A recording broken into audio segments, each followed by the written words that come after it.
السلام عليكم، مرحبا بالتلاميذ السنة الثانية بكالوريا، سواء كانوا متمدرسين أو دايرين باك حر آداب أو علوم إنسانية. إن شاء الله هاد الفيديو غادي يهمكم كاملكم. علاش؟ لأنني غادي نشتغل معكم تقريبا. باش نقول لكم أصعب مطلب النص التطبيقي، يعني في القصائد أصعب مطلب هو هذا اللي غادي يخدم معكم إن شاء الله في هذا الفيديو. لذلك غادي نبغي معكم التركيز لأنه كيلعب واحد الدور مهم جدا جدا. المهم الموضوع ديال الفيديو إن شاء الله غادي يخدم معكم الإيقاع بنوعيه، يعني الإيقاع الخارجي والإيقاع الداخلي في القصائد. المهم الا تفرجتوا هذا الفيديو مزيان وفهمتوه، راه غيجيكم بحال احياء النموذج، بحال سؤال الذات، ما غاديش تلقاو فيها شي مشكل. نفس الحوايج اللي غتطبقوهم على احياء النموذج غيطبقوا على سؤال الذات باذن الله.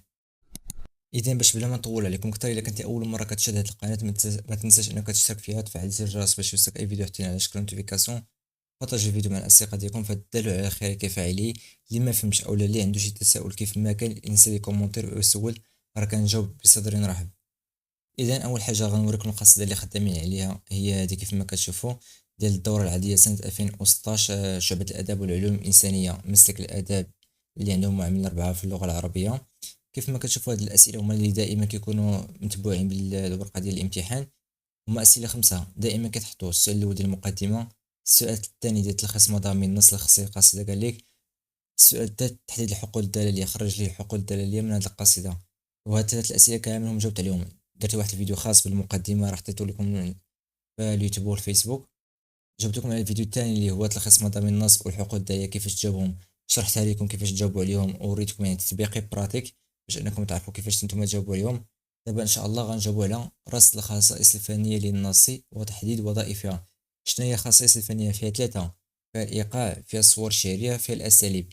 هاد الثلاثه هما من اصعب الحوايج اللي كاين في القصائد: الايقاع، الصور الشعريه، الاساليب اللي كيخطو فيهم بزاف التلاميذ.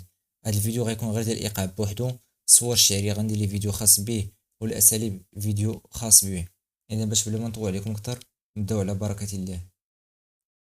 كيف ما كتشوفوا، الا باغيين تبداو غتخليو واحد المربع وتبداو. اما على مستوى الشكل، يعني نشوف الايقاع في جوج: الايقاع الخارجي والايقاع الداخلي. اول حاجه كنبداو بها هي الايقاع الخارجي. كيف ما شفتوا الايقاع الخارجي كنهضروا على مستوى الشكل، يعني الشكل ديال القصيده مازال ما قريناش، كنشوفوا غير الشكل ديال القصيده. اما على مستوى الشكل فقد جاءت القصيده عموديه البناء. اش كنقصدوا بعموديه البناء؟ يعني جات هكا سطر تحت سطر تحت سطر، هذه هي عموديه. كتبقى على هذا الشكل، هادو عموديه ذات نظام الشاطرين. اش كنقصدوا بشاطرين متناظرين؟ يعني سطر كيشوف سطر، يعني شاطرون ينظر الى شاطرين، شاطرين متناظرين. اذا نكملوا: عموديه البناء معتمده نظام الشاطرين المتناظرين، ووحده القافيه والروي. دابا نوريكم كيفاش تعرفوا واش القافيه والروي موحدين ولا لا. المهم دائما في احياء النموذج وسؤال الذات عندهم قافيه والروي موحده، وغنوريكم في الفيديو كيفاش انكم تعرفوا واش موحده ولا لا.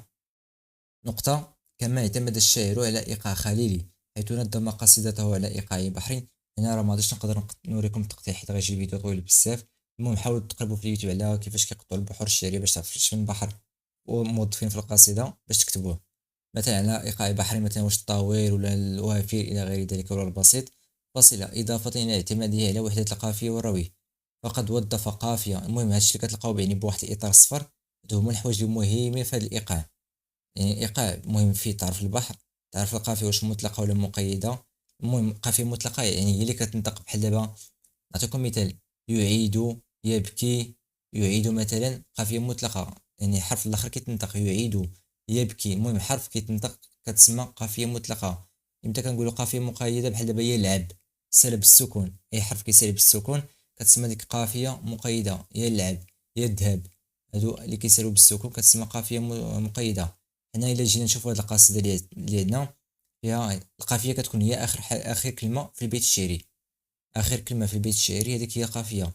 الا جينا نشوفوا هنا نقولوا: في الهواء ويعيد، عديد، قعود، حديد، انت حديد، مديد. الحرف الاخير كيتنطق، يعني قافيه مطلقه لان الحرف كيتنطق. فقد وظف قافيه مطلقه نكتبوا هنا موصوله. باش موصوله غنوريكم التقطيع كيفاش ديروا القافيه باش تعرفوا شنو الموصوله. المهم ان شاء الله اين فوا غنسالي لكم الشرح ندوز معكم البراتيك باش تعرفوا كيفاش تخرجوا هذه الموصوله. فاصلة: من نوعي اش من نوع. هادشي راه ان شاء الله غنشرح لكم دابا من بعد ملي غندوزو البراتيك تطبيقي باش تفهموا.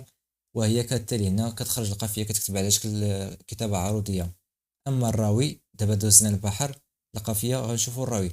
الراوي هو الحرف الاخير في القصيده. ماشي الكلمة، الحرف الأخير في القصيدة. إلا نجي هنا، شنو هو الحرف الأخير في القصيدة؟ الدال. واش كيتعاود في جميع الأبيات الشعرية؟ الدال دال دال دال، يعني الحرف الراوي موحد.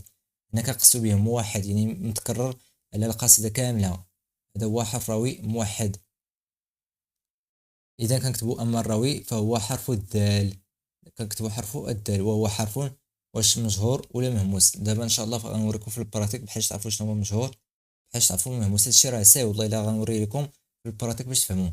يعبر عن الذات الشاعرة وما تعيشه من، يعني مناش كتعيشو. المهم غنوقفو حتى لهنايا إن شاء الله باش نرجعو نشرح لكم أكثر بالتفاصيل. إذا وقفنا عند وما تعيشه من، يعني هنا مثلا يعبر عن ذات الشاعرة وما تعيشه من، هنا غديرو تلخيص ديال مضمون النص. يعني مثلا النص علاش كيهضر.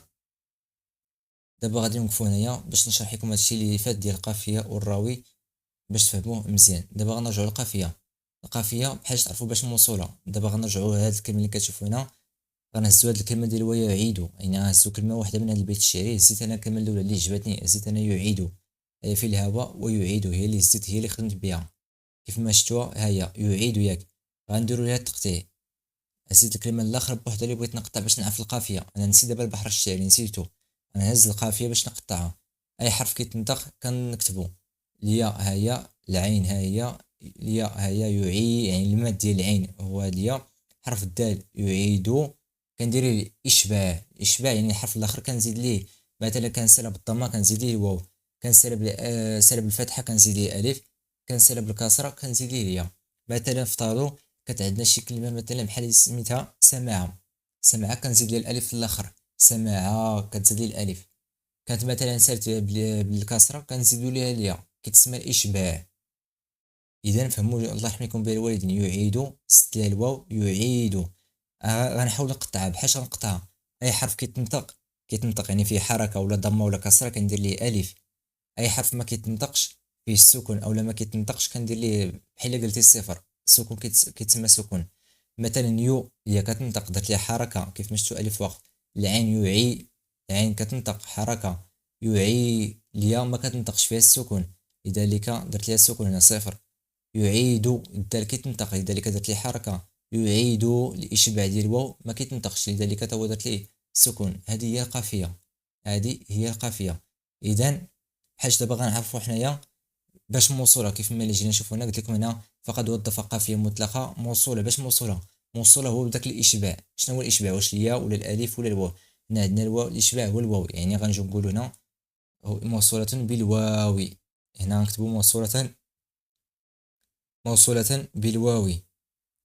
من نوع اش. هنا دابا غادي خصنا نعرفو شمن النوع. باش نعرفو شمن النوع ردوا البال. هادو هما 5 انواع اللي كاينين: مترادف، المتواتر، المتدارك، المتراكب، المتكاوس.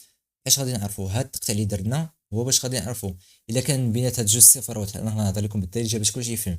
الا كان بين هاد جوج صفروات حرف واحد، يعني مثلا حركه واحده، كتسمى المتواتر. ما كان بيناتهم حتى شي حرف، يعني كانوا سالوا بجوج صفروات، كيتسمى المترادف. كانوا فيهم جوج حركات في الوسط، كيتسمى المتدارك. او كانوا ثلاثه كيتسمى المتراكب. كانوا 4 الحركات كيتسمى المتكوس. هذه هي شمن النوع في القافيه. باش غير تفهموا راه هادشي اللي خصكم ديروا. غتعرفوا باش تقطعوا الكلمه الاخرى وغتشوفوا شحال من حركه في الوسط. كانوا جوج غتقولوا المتدارك من نوع المتدارك. كانوا 4 غتقولوا من نوع المتكوس. ما كان حتى شي حركه غتقول من نوع المترادف. حنا في هذا المثال عندنا حركه واحده، يعني من نوع المتواتر. نتمنى ان هادشي يكون مفهوم ومتبعين معايا حتى نتوما. يعني غادي نجي نقولوا من نوع المتواتر. المهم هادشي اللي حط لكم انا خصكم تحاولوا تتبعوا معايا في المنهجيه كامله، لان هادشي راه الا بغيت تطبقوا في شي منهجيه اخرى ما يقدرش يكون نفس بحال، لان المنهجيات كتختلف. لانك خصك تتبع منهجيه واحده من المقدمه لخاتمه. الناس غيتبعوا معايا في المنهجيه كامله يشتغلوا بهادشي. وراه كيف ما قلت لكم راه الا دخلتوا الفيديو ديال المنهجيه غادي تلقاوني حاط لكم النقط ديال التلامذ اللي تتبعوا معايا في الفيديوهات. العام فات وشحال جابوا في الامتحان الوطني في ماده اللغه العربيه، علما انهم حطوا لهم احياء النموذج واللي كتعتبر من اصعب القصائد. دابا ملي جبنا شمن النوع في الراوي وهي كالتالي. غنجبدو يعني التقطيع ديال القافيه.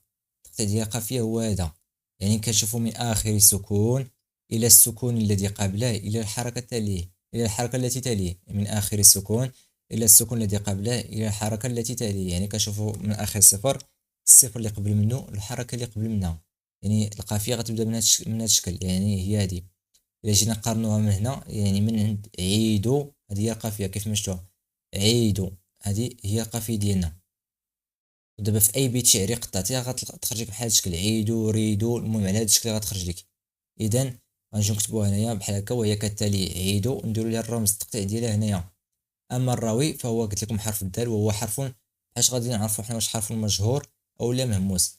غنرجعوا هنا الحروف المهموسه هي هذه، الحروف المهموسه هي هذه، حثه شخص فسكت قط، هادو هما حروف مهموسه. حنا غنشوفوا داك الحرف اللي خرجناه واش كاين ضمن هاد الحروف المهموسه ولا لا. مثلا عندنا الدال، حرف الراوي هو الدال ياك، ما كاينش هنا، يعني غنقول هو حرف مجهور، وهو حرف مجهور. اما كون كان من دوك الحروف اللي وريتكم ديال مهموسه نقول هو حرف مهموس، ولكن ما كاينش منهم، لذلك وهو حرف مجهور. يعبر عن ذات الشاعر وما تعيشه مثلا من معاناة وألم، يعني حسب مضمون القصيدة. إذا بقات لنا آخر فقرة صغيرة باش نسالو الإيقاع الخارجي، عاد ندوزو الإيقاع الداخلي. وقد حافظ الشاعر على ظاهرة إيقاعية قديمة وهي التصريع. التصريع ونجدها في البيت الأول كيف ما شفتوا، ونجدها في البيت الأول، كتكون غير في البيت الأول. إلا كان في البيت الأول يعني راه كاين تصريع، ما كانش يعني راه مستحيل واش تلقى في البيت الثاني ولا الثالث. يعني إلا وظفها الكاتب ولا إلا وظفها الشاعر راه غيحطها لكم في البيت الأول. ما كانش في البيت الأول يعني ما وظفهاش لكم الشاعر، يعني داك التصريع ما وظفهاش لكم. اذا نشرح لكم شنو هو التصريع. التصريع اللي جينا نشوفوا هنايا هو الكلمه الاخيره في الشطر الاول مع الكلمه الاخيره في الشطر الثاني، كيتشابهوا في جوج حوايج. شنو هما؟ نفس حرف الراوي. شنو هو حرف الراوي عندنا؟ هو الدال، يعني نفس الحرف ديال الراوي كيتعاود، ونفس القافيه. وريتكم القافيه هي عيدوا عيدوا زيدوا، الا رديتوا لبالها زيدوا عيدوا، يعني عندها نفس حرف الراوي ونفس القافيه. هذه هي التصريع اللي كيتسمى، كيتجمعوا فيها جوج حوايج، القافيه والراوي. وكيكون غير في البيت الاول. الا ما لقيتيش في البيت الاول يعني بلا ما تكتب التصريح حيت راه ما كاينش.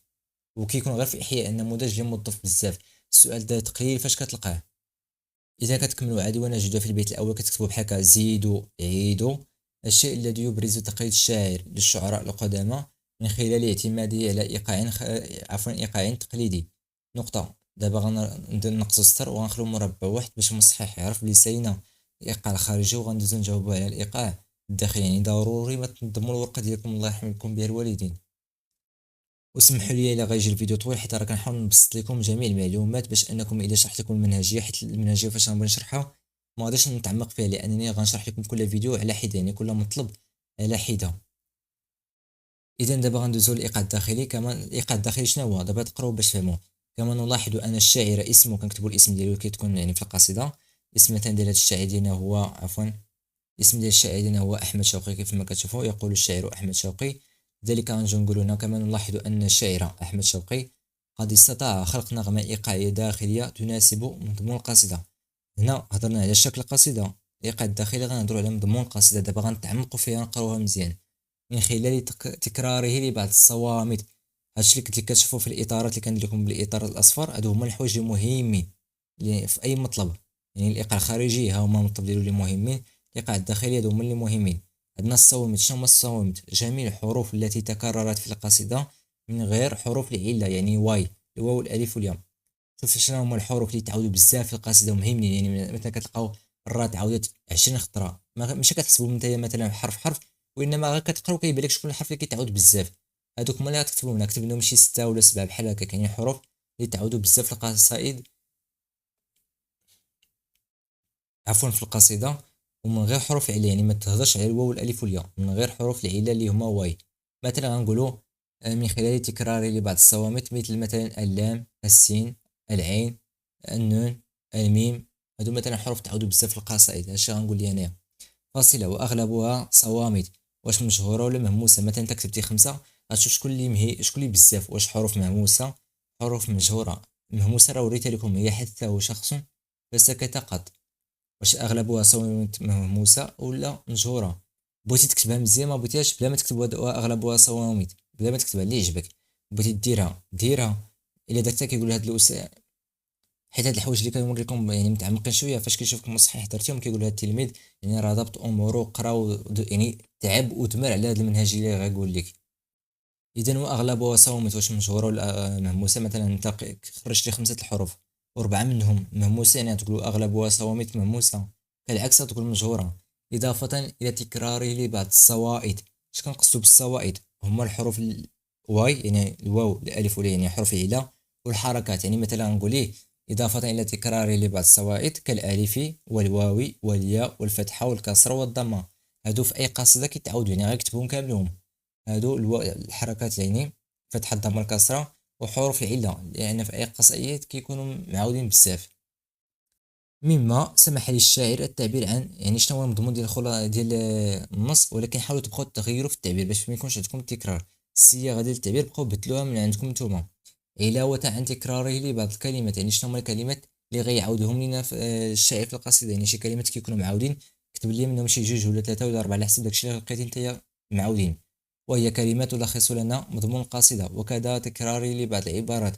الى عاودناش بعض العبارات، شنو هي العباره؟ هي جوج كلمات فما فوق، مثلا في المدرسة، بين بين بين السحاب. المهم جوج كلمات فما فوق، يعني حتى الجملة معودة في القصيدة تكتبها. لقيتها مزيان كتبها، ما لقيتهاش بلا ما تكتب ليه تكراري لبعض العبارات بلا ما تكتبها، يعني الحاجة اللي ما كاينش ما كتكتبهاش. فضلا دابا غندوزو آخر حاجة في الإيقاعية، فضلا عن الاعتمادية على خاصية التوازي الإيقاعية، ومثالها البيت. واش الثاني ولا الثالث ولا فين كاين توازي؟ اش كنقصد بالتوازي؟ يعني بحال قلتي نفس الإيقاع الموسيقي كيتعاود في الشعر. وهو توازي واش أفقي أو لا عمودي. أفقي اش كنقصدو بيه؟ يعني كيف ما قلت لكم، جات مثلا بحال النص هنايا والتتمة ديالو هنا، يعني بحال واحد الموسيقى كتعاود، اللحن ديال واحد الموسيقى كيتعاود، يعني كاين في الشطر الاول هنا والتتمه ديالو في الشطر الثاني هنا. هذا هو اللي كنقصدو به، هو توازي افقي. عمودي جا السطر مثلا الفوق السطر لتحت. تام يعني جا على مستوى البيت كامل والشطر كامل. نسبي يعني جا غير على بعض الكلمات اللي بحال في اللحن. اذا كيف ما كتشوفوا جاء على مستوى واش جا الصرفي او النحوي او الصوتي او الدلالي او التركيبي. الدلالي يعني نفس الدلالة نفس المقصدية او الغاية. تركيبي نفس الاعراب. النحوي او الصرفي نفس الصرف كيفاش كيتصرف، او لا المستوى الصوتي. نقطة فاصلة: وقد ساهم في خلق نغمة إيقاعية تميل إليها النفوس وتناسب موضوع القصيدة، وقد أدى الإيقاع بشكل عام وظيفة تعبيرية وجمالية.